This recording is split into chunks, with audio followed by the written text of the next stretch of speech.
parcours scolaire, il a été très morcelé pendant mon enfance et mon adolescence, parce que j'ai déménagé 19 fois, donc bon, voilà. Et une fois arrivée à l'université, j'ai fait un baccalauréat et j'ai choisi de faire psychologie. J'habitais à Clermont-Ferrand. Et à l'époque, on pouvait avoir un diplôme en 2 ans qui s'appelait le DUG, qui permettait d'avoir accès à des diplômes, à des concours, passer des concours. Bon, je ne savais pas vraiment ce que j'allais passer comme concours, mais je me destinais plutôt à faire de l'enseignement en école primaire, quelque chose comme ça. Et à l'époque, on pouvait passer un concours avec un DUG. Et tant qu'à faire, autant prendre psychologie parce que ça m'intéressait, ça me passionnait. Et puis il s'est trouvé que j'ai pas pu passer le concours en question pour des raisons médicales, parce qu'à l'époque il fallait pas avoir de problème cardiaque. Il fallait également être capable de courir 100 mètres et de traverser 25 mètres à la nage, ce qui ne m'était pas possible pour des raisons médicales. D'accord. Donc je crois que ces choses-là ont évolué, mais ça a fermé ma carrière d'institutrice. Et bon, j'ai obtenu une bourse pour pouvoir continuer. Et j'ai continué jusqu'à ce qu'on appelait la maîtrise master de psychologie. Et en master de psychologie, j'hésitais encore parce que j'étais venue à Lyon pour passer ma 3e année, 4e année. Et à la sortie, j'hésitais encore entre la psychologie clinique qui est très développée à Lyon, pour laquelle il y a une spécialisation, donc c'est intéressant, et puis d'autre part la psychologie expérimentale qui émergeait.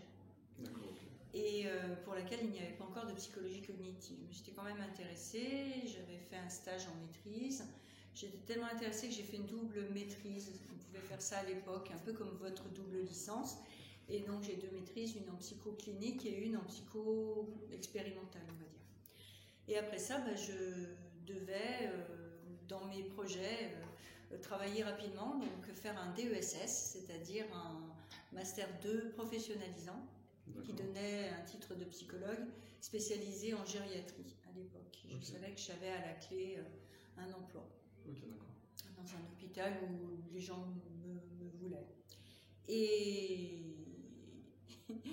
parallèlement à ça, j'ai eu une proposition de bourse pour faire un DEA, c'est-à-dire un autre M2 recherche. Et comme cette bourse était quand même un petit salaire, j'ai accepté de faire ça plutôt qu'un stage rémunéré en gériatrie. Et ça s'est décidé en un week-end en fait. Et ce DEA était vraiment en recherche cognitive, avec un stage à l'INSERM. Et c'est comme ça que je me suis retrouvée vraiment à développer des choses qui me plaisaient quand même fondamentalement beaucoup plus du côté de la recherche fondamentale, avec quand même un intérêt pour des patients, mais pas forcément des personnes âgées, avec qui j'aime bien travailler, mais je me sens souvent triste avec les personnes âgées. Voilà. Et bon, j'ai eu mon DEA, mon Master 2, et j'ai pensé chercher du travail, mais là aussi, on avait la possibilité de candidater pour une bourse du ministère. C'était la 2e année que ça existait. Et j'ai eu la bourse. C'était sur critères de notes à l'époque, c'était calculé comme ça, il n'y avait pas d'interview. C'était à quelle époque à peu près ? C'était en 89-90, et ça m'a permis d'avoir une bourse de thèse qui correspond à ce qu'on appelle la bourse du ministère aujourd'hui. Voilà, on appelait ça une allocation de recherche. Voilà. Et c'était pour 3 ans.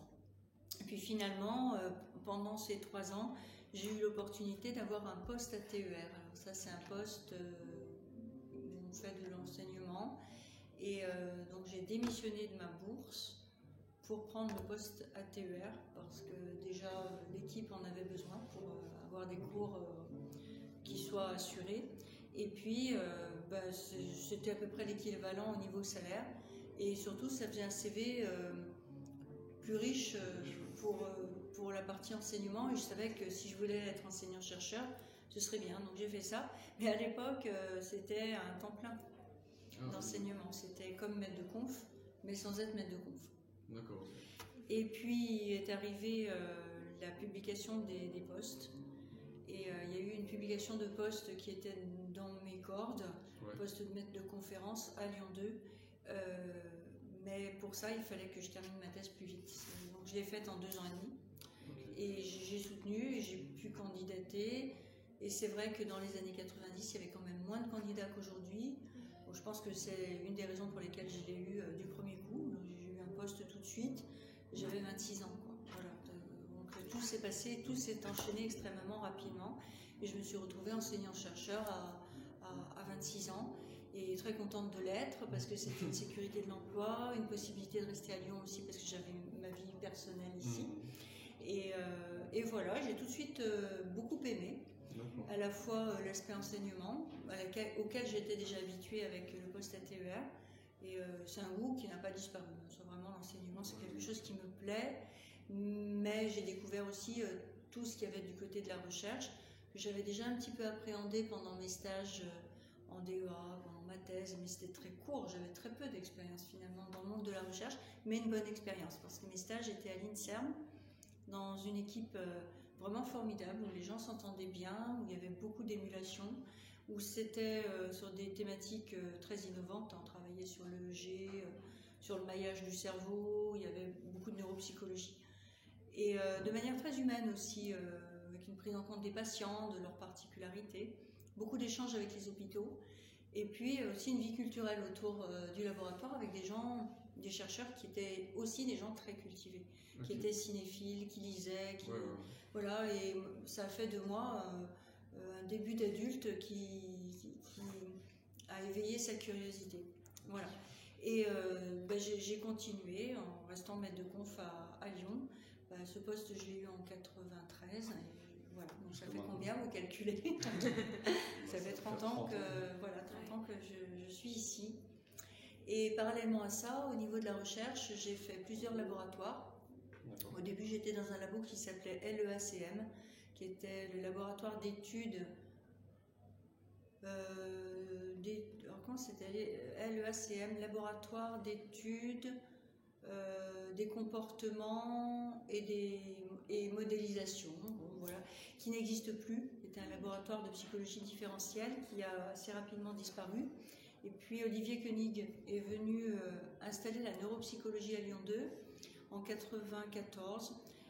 Il a demandé à différents enseignants qui étaient sur place des interviews, un peu comme vous en faites ici, mais plus privées, et pour discuter de ce qu'on faisait en recherche, de ce qu'on voulait faire dans la vie, etc. Et sur cette base, il a proposé ou non de rejoindre son équipe, et il a construit une équipe qui s'appelait UNPC, Unité de neuropsychologie. Et moi j'ai accepté de le rejoindre dans cette équipe, équipe qui a changé de nom après, qui est devenue l'EMC, que vous connaissez mieux, étude des mécanismes cognitifs. Et ce laboratoire a été dirigé par Olivier Koenig jusqu'à il y a 3 ans à peu près. Et maintenant il est à la retraite. Et ensemble, en 1995, on a créé la licence et la maîtrise de sciences cognitives. Ça a été vraiment un point majeur dans mon activité. Voilà, qui est unique en France, qui était première en France et qui n'a jamais été doublée ailleurs. Il existe à Nancy une licence qui ressemble un petit peu, qui est une sorte de licence MIH. Sciences cognitives. Voilà, c'est ce que vous avez fait. Voilà. Et nous, on a des étudiants, par exemple, dans le labo où je suis actuellement, on a des étudiants qui ont fait cette licence et qui sont dans le master et qui viennent travailler avec nous. Et c'est plus orienté informatique, hein, voilà, c'est ça, que chez nous. Bon, on serait très content qu'il y ait d'autres licences ailleurs, mais je pense que personne ne s'est lancé parce que c'est quand même une grosse affaire. Il faut avoir à disposition des enseignants qui puissent assurer des cours aussi bien en neurosciences qu'en sciences du langage, en anthropologie, en philo, en psychocognitive, et c'est pas le cas de toutes les universités en France. Donc c'est une grosse affaire aussi au niveau montage administratif. Et donc j'ai participé à la construction de cette licence et de cette maîtrise, et j'en suis encore co-responsable. J'ai jamais lâché en fait. Donc, depuis 1995, j'ai suivi les différentes étapes de cette licence et de cette maîtrise, avec à chaque fois une promo nouvelle d'étudiants. Et il y a toujours quelques étudiants avec lesquels je suis restée en contact dans chaque promo, je pense. Et voilà, je garde vraiment des bons souvenirs de tout ça. Alors, le CRNL, c'est le Centre de recherche en neurosciences de Lyon, qui regroupe tous les anciens laboratoires qui étaient soit en neurosciences, soit en psychocognitive ou en sciences cognitives. Une seule structure a échappé à tout ça, c'est l'Institut des sciences cognitives, qui est devenu une structure vraiment très neurosciences. Et finalement, le centre de recherche en neurosciences de Lyon est peut-être ce qu'il y a de plus proche en termes de sciences cognitives par rapport à votre promo, par rapport à votre formation, pardon. Et non, je dois dire aussi qu'il y a l'EMC aussi qui est en dehors et qui a vraiment un esprit sciences cognitives aussi.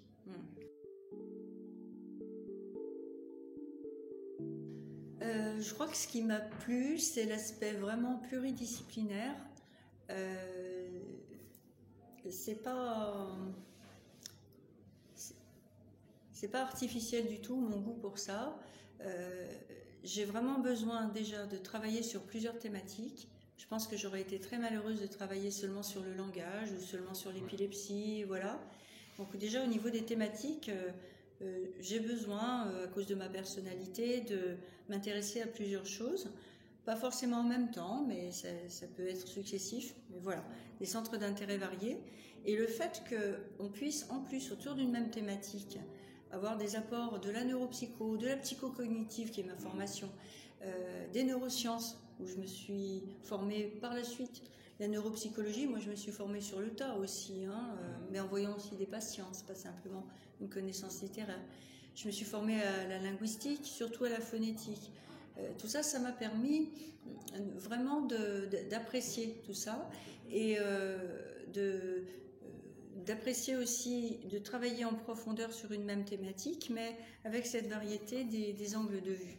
Alors c'est peut-être l'informatique qui, c'est des effets de génération, est ce qui m'a peut-être le moins intéressée, et je ne me suis pas formée à l'informatique, quoique, par exemple, en statistique, j'utilise RStudio, j'ai appris à construire des expériences informatisées, et surtout j'ai appris à traiter les données en EEG, et ça demande quand même de faire un peu de MATLAB et des choses comme ça. Master 1, j'ai travaillé avec un chercheur qui s'appelle Eric Siroff, qui a une formation de psycholinguiste et de neuropsychologue, qui travaille sur l'attention spatiale et qui m'a initiée au rôle de l'attention visio-spatiale dans la lecture. Et on a travaillé sur la lecture de mots isolés et sur le rôle de la phonologie dans la lecture de mots. On a mis en place 2 expériences sur cette question auprès de personnes, lecteurs experts. Voilà. Ça, c'était en maîtrise, et en DEA, j'ai travaillé sur 2 choses.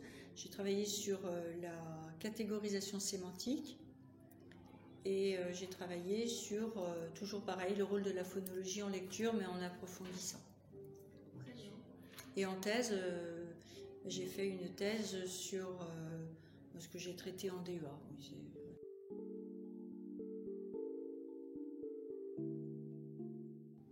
Alors, pas durant mes études, elles ont été brèves, mes études, finalement. J'ai pas fait d'année sabbatique, j'ai pas fait de semestre à l'étranger, ça se faisait quand même peu. Erasmus, c'est venu un peu après moi. Voilà. Je l'ai pas fait. Par contre, j'ai fait pas mal de voyages dans mes loisirs, des voyages essentiellement au Moyen-Orient et puis en Europe. Et après, par contre, quand je suis devenue maître de conf, je suis partie en Afrique de l'Ouest. J'ai accepté une mission d'enseignement et de recherche avec le ministère de la Coopération qui m'était proposée. Je suis partie au Burkina Faso pour assurer 70 heures de cours et les examens qui vont avec pour des étudiants de 3e année et de 4e année. Voilà, ça faisait 2 ans qu'ils avaient dépassé le DUG et qu'ils proposaient, en plus du DUG qui existait en psycho là-bas, ils avaient créé une licence et une maîtrise. Ils n'étaient pas satisfaits des enseignants qu'ils avaient recrutés auparavant. Ils avaient recruté des gens qui venaient de Côte d'Ivoire et du Sénégal, mais qui étaient plutôt des profs de médecine ou des psychanalystes, et ça ne leur convenait pas. Donc ils ont fait appel à la France, mais de manière ponctuelle, et c'était vraiment prévu comme ça, pas du tout pour que je reste ni pour que je revienne, mais pour former au maximum les gens qui étaient sur place. Et ça, j'ai vraiment, vraiment aimé, parce que j'ai aimé vivre avec ces gens, découvrir leur façon de vivre, et les différences aussi entre une université burkinabé et une université française. Et ça m'a permis vraiment un changement de perspective sur l'université française.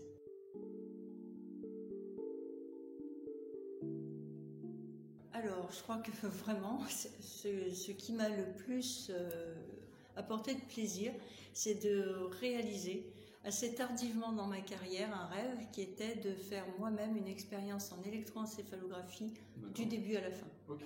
Voilà. Du début, c'est-à-dire qu'on a reçu dans le laboratoire le matériel et il a fallu l'installer, le mettre au point. On a passé l'été à le faire fonctionner parce qu'on ne recueillait aucun signal. L'été. Après, tester le matériel et puis finalement se poser une question et puis voir si on peut y répondre avec ces ondes et ces potentiels évoqués. Et il a fallu que j'apprenne à utiliser une carte son extérieure, 2 ordinateurs, un qui pilote l'expérience, un qui recueille le signal, et après apprendre à traiter le signal. Et ça, c'est pas rien. C'est là que je me suis mise à MATLAB, par exemple, biosémie, enfin des techniques qui permettent de filtrer le signal. Et puis après, appliquer sur ces données qui étaient nouvelles pour moi, parce qu'il s'agit d'amplitude, d'air sous des courbes, d'amplitude de pic, de latence de courbes. Bon, voilà, c'était des données nouvelles pour moi, mais auxquelles j'ai appliqué les statistiques que j'avais apprises avant. Et comme j'avais fait beaucoup de statistiques avant, j'étais contente d'être à peu près au point sur les stats pour pouvoir faire de tout ça un ensemble. J'avais rêvé de tout ça pendant longtemps, ça n'a jamais été vraiment possible parce que j'avais pas le matériel dans les labos où j'étais avant. Et voilà, ouais, ça j'ai vraiment aimé. Parce que c'est non invasif, ça reste pas très cher. Et je me dis que même dans des pays où on ne peut pas mettre beaucoup d'argent dans la recherche, des chercheurs pourraient développer de la recherche de bonne qualité sans avoir à dépenser beaucoup. Et avec les dispositifs qu'on a aujourd'hui, il n'est même plus nécessaire d'avoir une salle insonorisée. Donc on pourrait vraiment aider des pays en voie de développement à développer de la recherche fondamentale, parce que je pense que ça aussi, ça fait partie de la stimulation et de l'émulation dans un pays. Même un pays très pauvre peut, à mon avis, peut développer des questions intellectuelles, mais il faut que pour eux, il n'y ait pas la barrière de l'achat d'un matériel inaccessible. Je pense que c'est le cas pour l'IRM et la TEP, ils ne peuvent pas. Mais par contre, le EEG, oui, ils pourraient.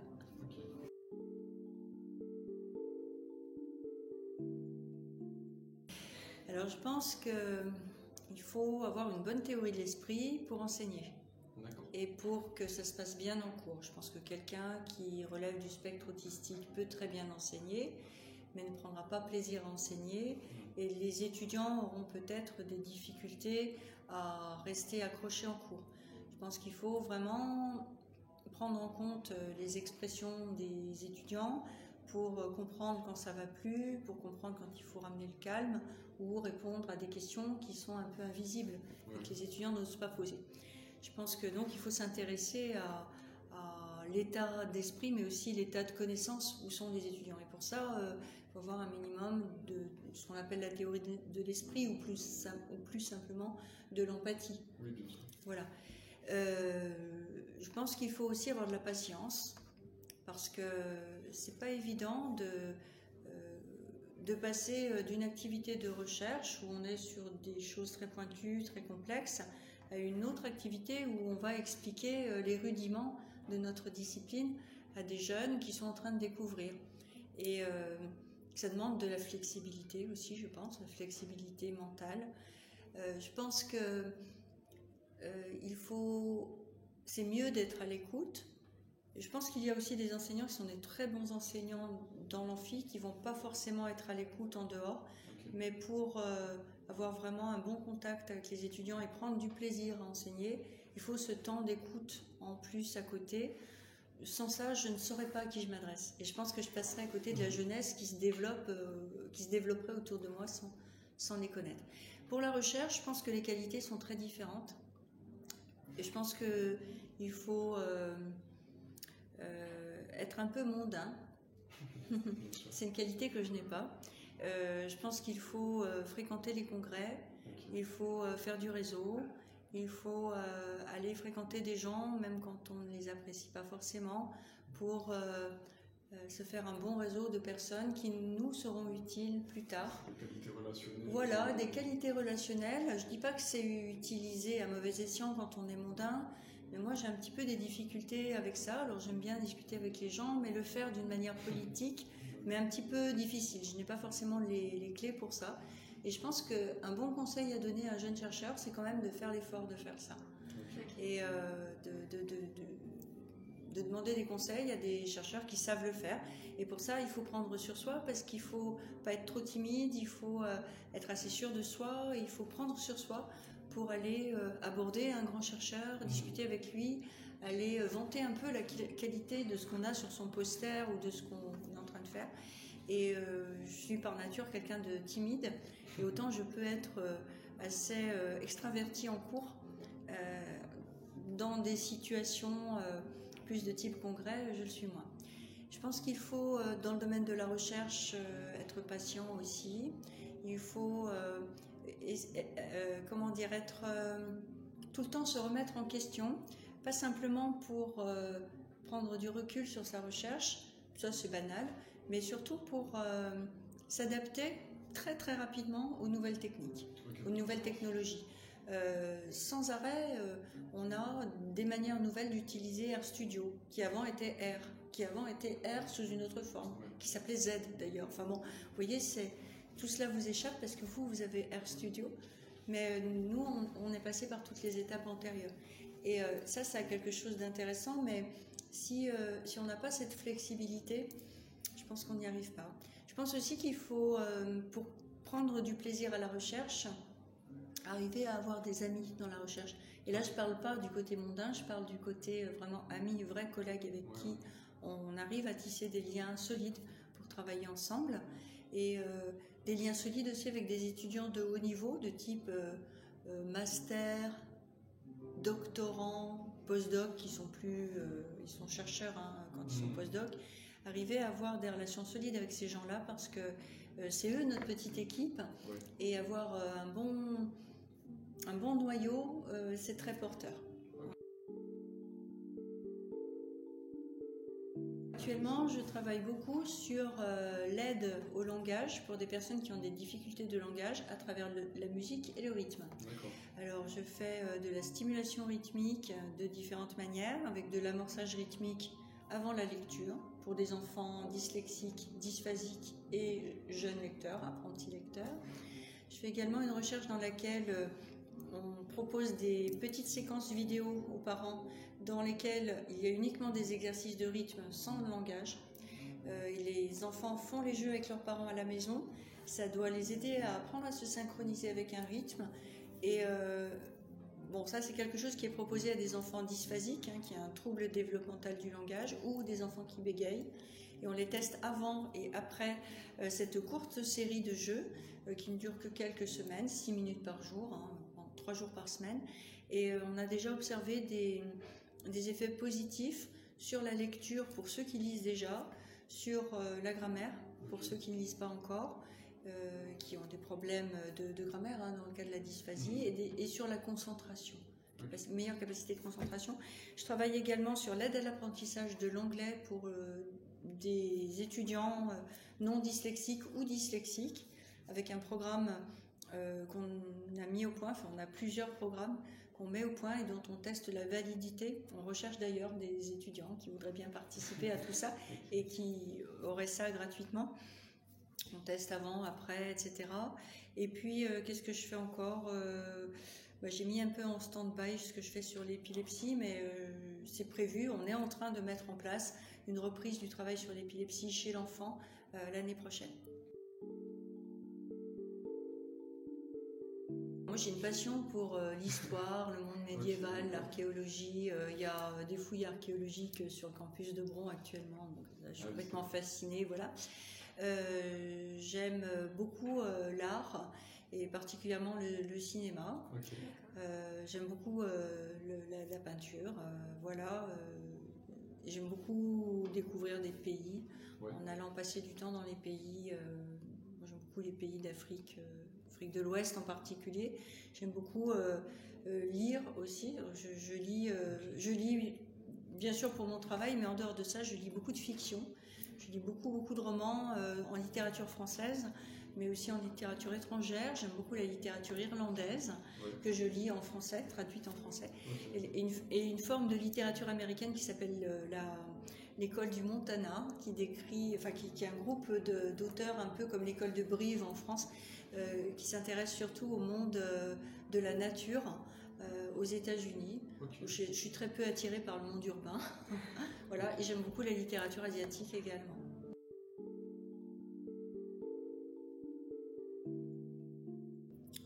Je pense que j'ai une qualité d'écoute empathique qui est très développée et une capacité à essayer de chercher des solutions en aidant la personne à trouver des solutions par elle-même, mais en la guidant un petit peu. Mais j'ai une qualité empathique qui peut se retourner contre moi quelquefois, comme pour les personnes très empathiques.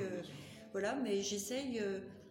J'ai appris que ça pouvait être quelque chose de négatif pour moi, donc j'essaye d'en faire quelque chose qui ne soit que positif pour les autres, bien sûr, mais aussi pour moi. Donc ça, je pense que c'est une qualité. Autrement, je pense que j'explique les choses de manière assez claire. D'accord. Voilà, c'est peut-être ça. Alors les défauts, je suis impulsive. Je suis quelqu'un d'impulsif. Voilà. Donc ça peut m'arriver, même en cours, quand quelqu'un fait quelque chose qui me déplaît fortement, une incivilité par exemple, d'être très brutale dans ma réponse. D'accord. Voilà. Et après, je le regrette. Parce que je pense qu'il y a d'autres moyens de dire les choses, mais quand je suis choquée par une injustice ou par une incivilité, je peux être très impulsive. Dans mon travail, j'ai essayé sans arrêt, en changeant de laboratoire à chaque fois, d'aller davantage vers des choses qui correspondaient à ce que j'avais envie de faire et surtout avec une manière de faire qui me corresponde. Et je suis très satisfaite actuellement sur le plan humain du laboratoire dans lequel je me trouve parce que je peux mener la recherche que j'aime de manière assez libre. Les gens qui travaillent avec moi ne travaillent pas nécessairement sur ma thématique, c'est le regret peut-être que j'ai. D'un autre côté, je suis arrivée à une étape assez avancée de ma carrière où je peux travailler seule, mais entourée de gens qui sont passionnés par ce qu'ils font. Je pense que ça me va. Alors comme tout le monde, j'aimerais gagner un salaire plus élevé, donc là, voilà. Mais je considère que j'ai un salaire qui me permet de vivre de manière décente et bon, ça va. J'ai encore des ambitions dans la vie. Au niveau recherche, il y a encore plein de choses que j'ai envie de faire.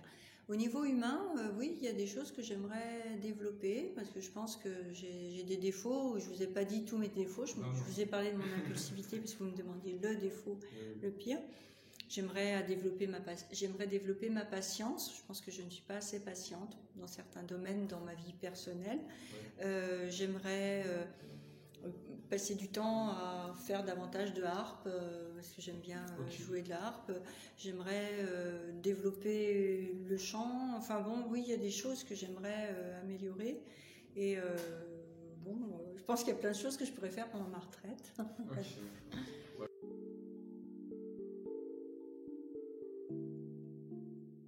Je pense que je ferai des expériences sur l'imaginaire, justement, sur l'imagerie mentale, visuelle. Et j'essaierai d'aller assez loin dans ce qui constitue une image mentale et en particulier dans différents états de conscience. Par exemple, dans des états de conscience où seuls certains méditants arrivent à se placer. Et j'essaierai d'étudier ce qui se passe au niveau des régions du cerveau qui s'activent, mais aussi je pousserai assez loin l'étude des oscillations cérébrales, donc des rythmes cérébraux qui se modifient quand on entre en état de pleine conscience ou quand on est en rêverie, en mind wandering, on en parlait tout à l'heure, ou quand on est en train de penser en train de penser à des choses positives, négatives, angoissantes. Qu'est-ce qui se passe, voilà, au niveau des ondes cérébrales et au niveau des images qu'on se fait.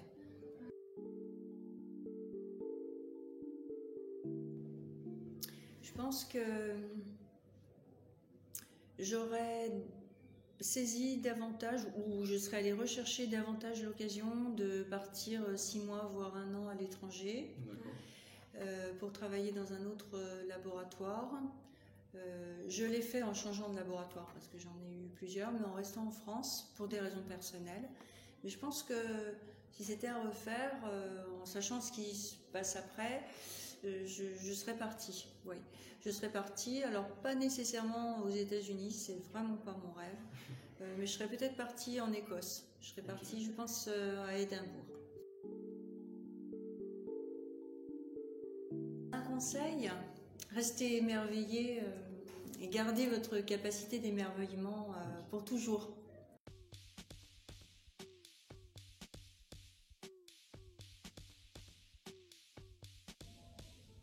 Sciences cognitives.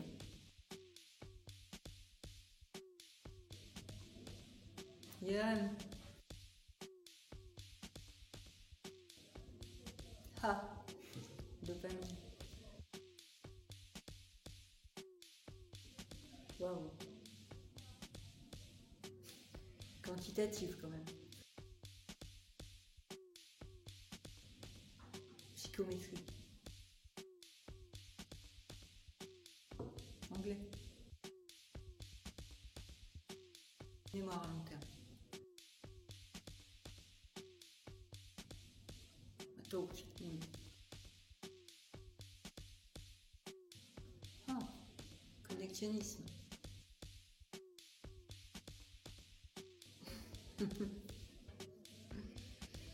Aujourd'hui, je dirais appliqué.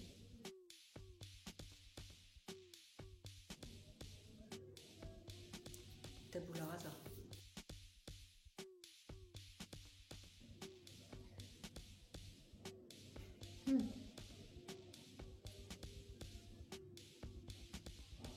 Je dirais entre labos. Amitié dans le labo et collaboration interlabo.